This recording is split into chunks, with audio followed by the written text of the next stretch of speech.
Hello बच्चों, welcome to my YouTube channel Ekta study centre, Sulempur Bazar, Tanda, Ambedkar Nagar. बच्चों, आज हम लोग सीखेंगे एक समान बाह्य वैद्युत क्षेत्र में, एक्सटर्नल यहाँ पे मैंने नहीं लिखा है, बाह्य नहीं लिखा है, आप समझ लीजिएगा उसको। एक समान बाह्य वैद्युत क्षेत्र में रखे वैद्युत द्विध्रुव पर लगने वाले बल युग्म का आघूर्ण। तो एक समान बाह्य वैद्युत क्षेत्र या एक समान वैद्युत क्षेत्र क्या होता है? कोई बता सकता है? इतने लोग बैठे हो, बता सकते हो कि यूनिफॉर्म इलेक्ट्रिक फील्ड क्या होता है?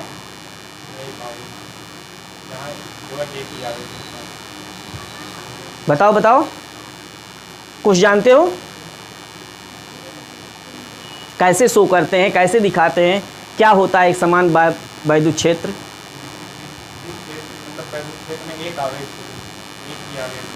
नहीं, देखिए, एक समान बाह्य वैद्युत क्षेत्र को बेटा समांतर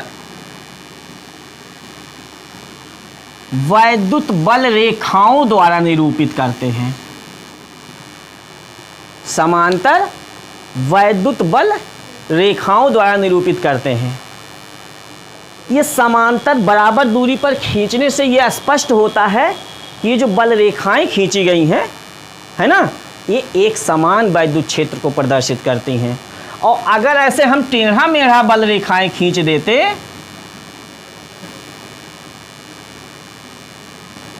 टेढ़ा मेढ़ा ऐसे बल रेखाएं खींच देते, तब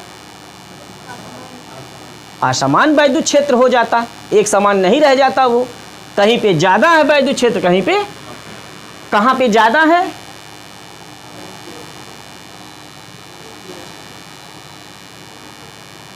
क्या वैद्युत फ्लक्स याद नहीं किए हो क्या आप लोग? जहां पे बल रेखाएं पास पास होती हैं वहां पे वैद्युत क्षेत्र प्रबल होता है, ज्यादा होता है, और जहां बल रेखाएं दूर दूर होती हैं वहां दुर्बल होता है, कम होता है। मैंने बताया यार, आप लोग भूल जाते हो। ठीक है, जहां पे बल रेखाएं पास पास, लेकिन ज्यादा कम हो गया इसमें मैटर ना, लेकिन यहां मतलब एक समान है। यहां पे वैद्युत क्षेत्र जो है एक समान है। तो जिसकी दिशा हमने दिखा रखा है कि वैद्युत क्षेत्र इसी दिशा में है, ये वैद्युत क्षेत्र हो गया। इसमें क्या है, रखना है क्या? वैद्युत द्विध्रुव।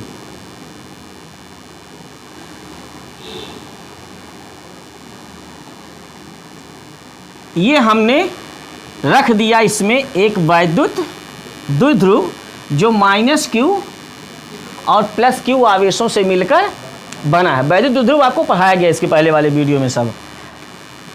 तो जिनके बीच की दूरी कितनी है? 2L है। ये वैद्युत द्विध्रुव का होता है सब। ठीक है, वैद्युत क्षेत्र से कितने कोण पर रखा है?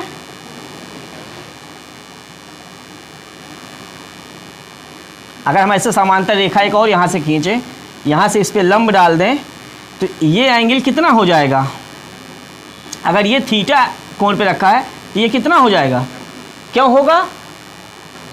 संगत कोण है। जब दो समांतर रेखाओं को एक तिर्यक रेखा काटती है तो संगत कोण बराबर होते हैं। ऐसा गणित में कक्षा 9 में पढ़े होंगे आप लोग। ठीक है, तो चलो इतनी हेडिंग समझ में आया कि एक समान वैद्युत क्षेत्र में वैद्युत द्विध्रुव रख दिया गया। अब क्या है, लगने वाले बल युग्म का आघूर्ण कितना होता है ये हमको जानना है। तो सबसे पहले हम लोग जाने कि कैसे बल युग्म का आघूर्ण इस पे लगता है, क्या होता है, या बल युग्म का आघूर्ण कहते किसे हैं।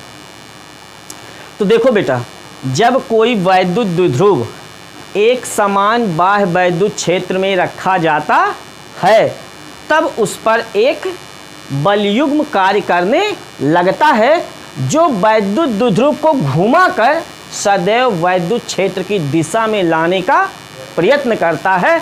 इसी को ही प्रत्यानयन बल युग्म आघूर्ण कहते हैं या प्रत्यानयन बल युग्म कहते हैं।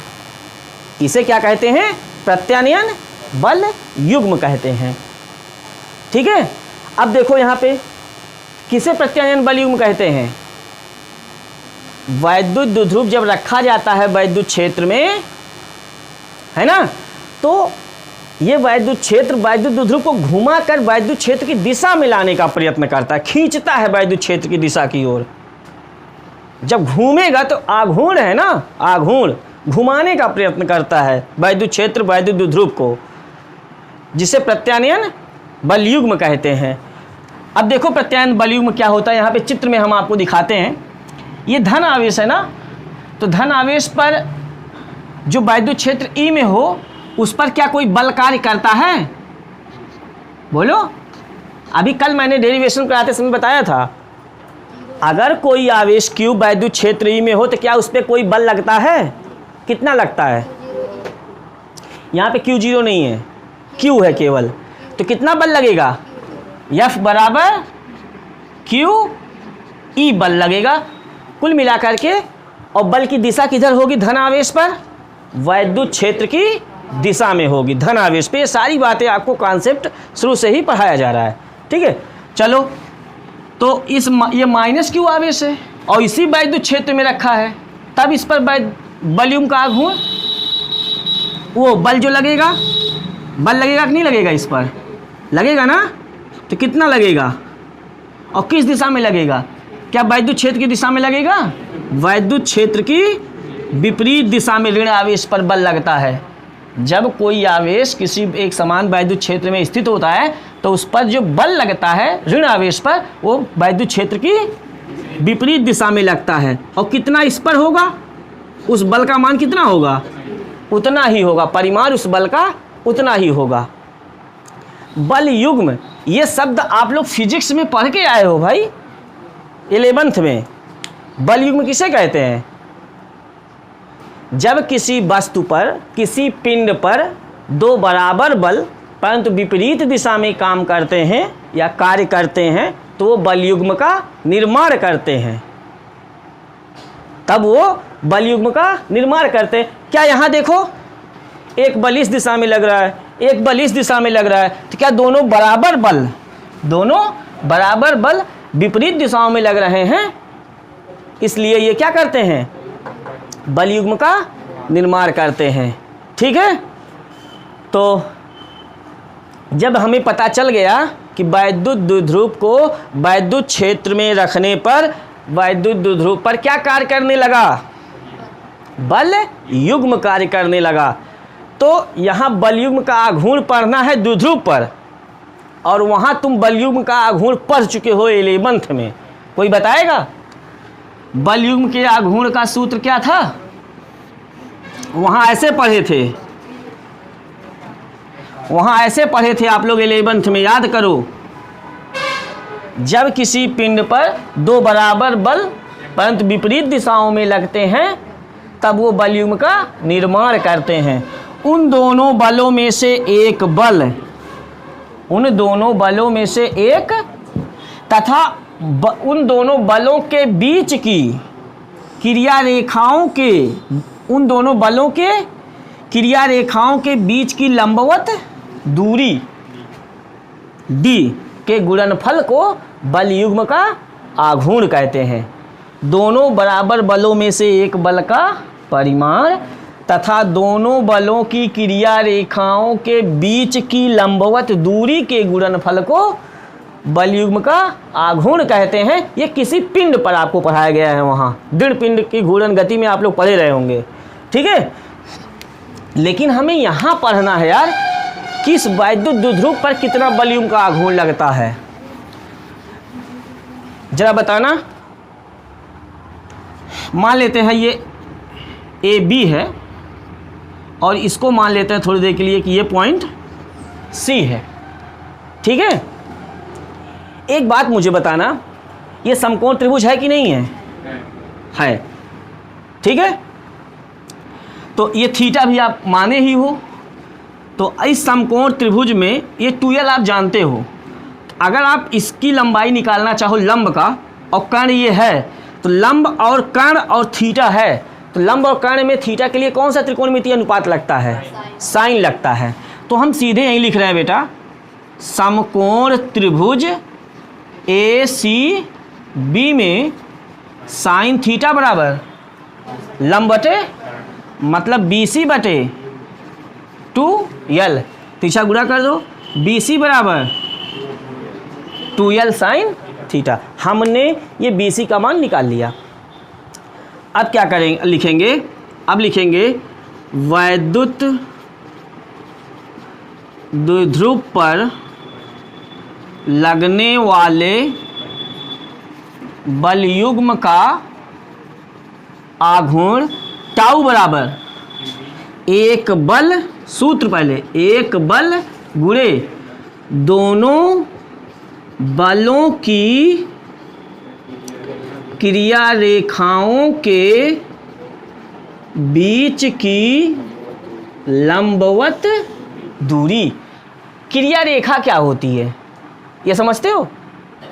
क्रिया रेखा जैसे बेटा अगर ये पिंड है ना, इस पिंड पे हम ऐसे चाहे नीचे की ओर चाहे से इस पे ऊपर की ओर कोई बल लगा रहे हैं, ये इस पिंड पे ऊपर की ओर बल लग रहा है, तो ये जो बल लग रहा है ना, यही जो लाइन हमने खींचा है यही बल की क्रिया रेखा, मतलब काम करने वाली रेखा, जिस दिशा में काम करने वाली रेखा खींची जा रही, बल लगाया जा रहा है, वही रेखा जो होगी क्रिया रेखा होगी।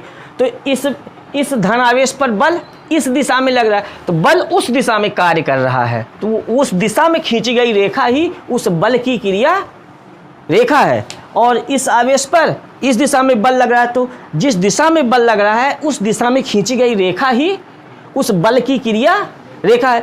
तो दोनों बलों की क्रिया रेखाओं के बीच की लंबवत दूरी चित्र में कितना हो जाएगा?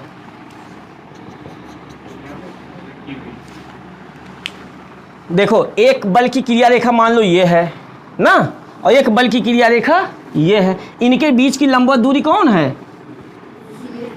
CB या BC? BC। देखो, बलों की क्रिया रेखाओं के बीच की लंबवत दूरी कौन है? तो एक बल, दोनों बल बराबर हैं, बराबर बलों में से एक बल और दोनों बलों के बीच की लंबवत दूरी, क्रिया रेखाओं के बीच की लंबवत दूरी। और F का मान क्या है? QE। और BC का मान तो लिख देंगे Q गुणे 2L, एक साथ कर देंगे, Q गुणे 2L E साइन थीटा कितना बराबर? Q गुणे 2L क्या कहलाता है? वैद्युत द्विध्रुव का आघूर्ण P कहलाता है, तो PE साइन थीटा। वैद्युत द्विध्रुव जब एक समान वैद्युत क्षेत्र में स्थित हो तब उस पर लगने वाले बलयुग्म का आघूर्ण कितना होता है? PE साइन, चूंकि P बराबर ये सूत्र होता है बेटा, Q गुणे 2L। P को वैद्युत द्विध्रुव का आघूर्ण कहते हैं, इस वैद्युत द्विध्रुव का आघूर्ण कहते हैं। तो ये आगे आपका निगमन हो गया ये। अब विशेष परिस्थितियां इसमें क्या हैं?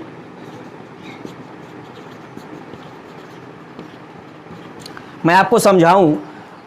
देखो बेटा, अगर ये वैद्युत द्विध्रुव वैद्युत क्षेत्र की दिशा में रखा होता हमने, हाँ, तब इस पर कितना बलयुग्म का आघूर्ण कार्य करता। अगर कोई ऐसे आपसे पूछ ले कि जब वैद्युत द्विध्रुव वैद्युत क्षेत्र की दिशा में रखा होता है तब उस पर कितना बलयुग्म का आघूर्ण कार्य करता है, तो देखते हैं।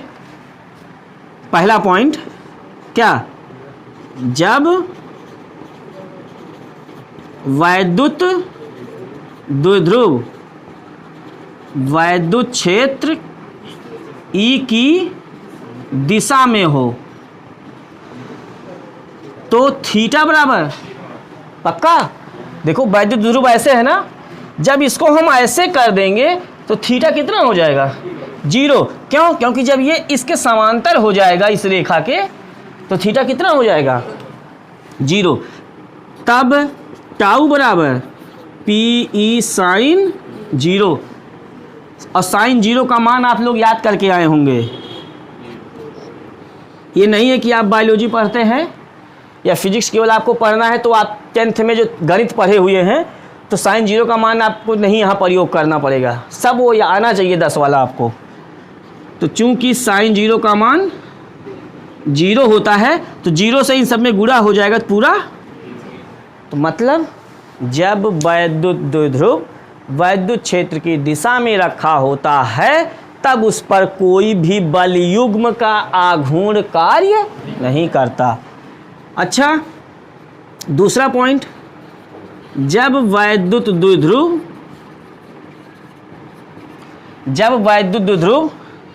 वैद्युत क्षेत्र E के लंबवत हो, क्या हो, तो थीटा बराबर तब टाउ मैक्स लिखते हैं। मैक्स माने मैक्सिमम, मतलब बलयुग्म का अधिकतम आघूर्ण तब कितना होगा, PE साइन 90 अंश, और साइन 90 अंश का मान 1 होता है। कितना होता है, इसलिए टाउ मैक्स का फार्मूला कितना आता है, PE। ठीक है, तो ये विशेष परिस्थितियां हो गई। मतलब जब वैद्युत द्विध्रुव वैद्युत क्षेत्र में क्षेत्र के लंबवत रखा हो तब उस पर अधिकतम बलयुग्म का आघूर्ण कार्य करता है। समझ गए सभी लोग? किसी को प्रॉब्लम है कोई?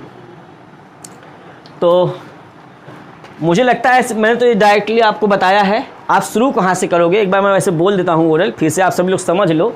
लिखोगे यहीं से, माना एक वैद्युत द्विध्रुव AB है जो -Q और +Q आवेशों से मिलकर बना है, जिनके बीच की दूरी 2L है। यह वैद्युत क्षेत्र, यह एक समान वैद्युत क्षेत्र E में क्षेत्र से थीटा कोण पर रखा हुआ है। ठीक है, तो +Q आवेश पर एक बल F बराबर QE वैद्युत क्षेत्र की दिशा में तथा -Q आवेश पर बल F बराबर QE वैद्युत क्षेत्र की विपरीत दिशा में कार्य करता है। चूंकि ये दोनों बल परिमाण में बराबर और एक दूसरे के समांतर हैं, अतः ये बलयुग्म का निर्माण करते हैं। बलयुग्म का निर्माण करते हैं, अतः फिर बलयुग्म का निर्माण करते हैं, फिर वहाँ से आप चित्र का ये पहले BC का मान निकाल लेना, तो फिर लिख देना अतः वैद्युत द्विध्रुव पर लगने वाले बलयुग्म का आघूर्ण कितना हो जाएगा। जब बलयुग्म काम करना हम जान गए, हमको ये आभास हो गया कि यार बलयुग्म अब लगने लगा इस पर, तो जैसे ही बलयुग्म पता होता है तो तुरंत बलयुग्म का आघूर्ण के लिए क्या करना होता है, दोनों बलों में से एक बल और दोनों बलों के क्रिया रेखाओं के बीच की लंबवत, उन दोनों का गुणा कर देते हैं, बलयुग्म का आघूर्ण आ जाता है। निगमन आसान है ना? तो ठीक है, आप लोग नोट कर लीजिए इसको।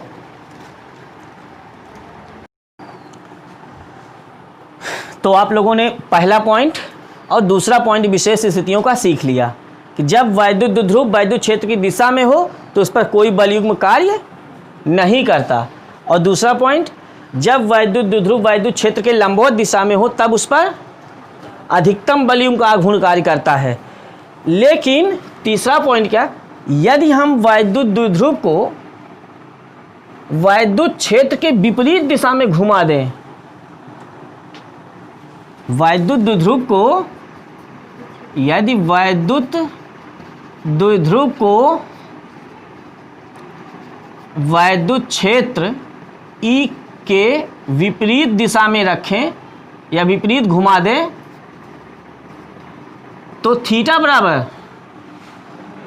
अरे भाई ये थीटा न्यून कोण है, जब इसको घुमा करके ऐसे कर देंगे तो यहाँ 0 से शुरू हुआ है, यहाँ से ऐसे ऐसे इतने पे ऐसे घूम गया, तब थीटा बराबर कितना अंश, 180 अंश, तब टाउ बराबर PE साइन 100, तो फिर यहाँ 0 हो जाएगा, लिख देना आप लोग, यहाँ लिख देना, चूंकि साइन 180 अंश का मान कितना होता है, 0 होता है। ये आप लोग पढ़े हो 11th में, है ना, 10th में भी पढ़े हो, साइन 180 अंश का मान 0 होता है, तो टाउ 0। मतलब यदि वैद्युत द्विध्रुव को वैद्युत क्षेत्र के विपरीत दिशा में घुमा दें तो भी उस पर कोई बलयुग्म कार्य नहीं करता। ठीक है, तो ठीक है, इतना आप लोग नोट कर लीजिए। यदि ये वीडियो हमारा आप लोगों को पसंद आ रहा हो तो हमारे चैनल को लाइक, शेयर और सब्सक्राइब जरूर कर लें। सब्सक्राइब करने के बाद बेल आइकन को दबा करके उसको ऑल नोटिफिकेशन पे कर लें, जिससे जो भी वीडियो आपको लोड किया जाए उसका नोटिफिकेशन आपको तुरंत मिले। ठीक है, बेस्ट ऑफ लक।